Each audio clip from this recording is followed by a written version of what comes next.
Hello বন্ধুরা, আমি জয় আর চলে এসেছি নতুন একটি ব্লগ নিয়ে। দিনটি ছিল 20 জুন, মানে যোগা ডের আগের দিন। তো যোগা ডে উপলক্ষে আমাদের কলেজে কী প্রিপারেশন নেওয়া হচ্ছে সেটাই তোমাদেরকে দেখাবো। তো সেই কারণে সকাল সকাল চলে এসেছিলাম কলেজে, কিন্তু আমি এসে দেখলাম আমার আগে আরও বাকিরা চলে এসেছিলো। তাই দেরি না করে সোজাসুজি ড্রেস আপ করে চলে গেলাম যোগা প্র্যাকটিস করতে। তো প্রথমে সূর্য নমস্কার দিয়ে শুরু করে অনেক কিছু প্র্যাকটিস হয়েছিল, দেন চলে এসেছিলাম গ্রাউন্ডে। এখানে এসে আমার সিনিয়র্স এবং আমার ক্লাসমেটরা অনেক কিছু ফিগার্স ও যোগা অনেক পারফরমেন্স করেছে, যেটা আমি এখন সবাইকে দেখাবো। কিন্তু তার আগে কেমন লাগছে সেটা কিন্তু অবশ্যই সবাই বলবে।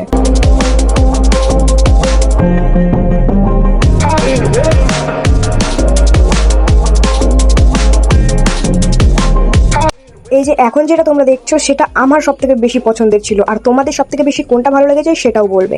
আর এরপরে এই যে দুটো দিদি মিলে যেটা করছে সেটা একটা ইউনিক আর বেশ সুন্দর একটা ছিল, আমার এটাও বেশ ভালো লেগেছে। এরপরে বাকিগুলো তোমরা দেখো।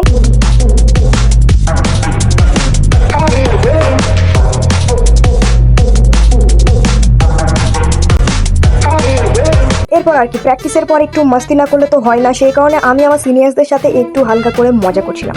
যাই হোক, এরকম করতে করতে সবাই অনেকটা হাঁপিয়ে পড়ছিল, তাই সবাই রেস্ট নিচ্ছিল। আর এই ফাঁকে আমি কলেজ থেকে চলে যাচ্ছিলাম টাটা করে। আর হ্যাঁ, শুধু শুধু যাইনি, কলেজে এত সুন্দর সুন্দর ফুল গাছ লাগানো রয়েছে, সেখান থেকে 2-4টি ফুলও ছিঁড়ে নিয়ে বাড়ি যাচ্ছি। তো তোমরা আজকে ভিডিওটা কেমন লাগলো বলো।